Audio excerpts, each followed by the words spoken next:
Masakit talagang maiwan. Pero alam mo kung ano yung mas masakit?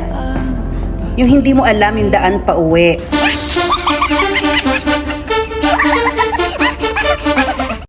Si kami nga kailukanuan, awan tilahi mi nga manluluko. Mamartag aiso. Jinti malem ken bigat, agman malem nga mapan nakisat. Busy ka? Busy ako? Ay, hindi! Wala akong ginagawa. Hindi ako nagmamadali magtrabaho. Hindi ako sub-sub sa trabaho. Ganito talaga itsura ko. Pag nagre-relax, hiya-hiya naman ako sa yaga! Kung galit ka sa maganda,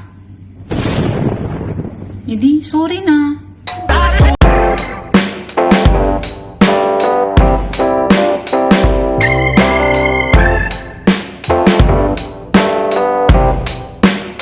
Bang kumita habang nagta-travel?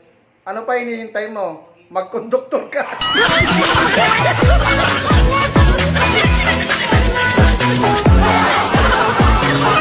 Miss, sandali nga. Bakit po? Nakita kita nag-abot ka ng 4,000 sa kapitbahay namin ha. Tapos kami nilampasan nyo. Ang bihira naman. Ano to, palakasan? Bakit? Kasali ka ba sa paluwagan namin?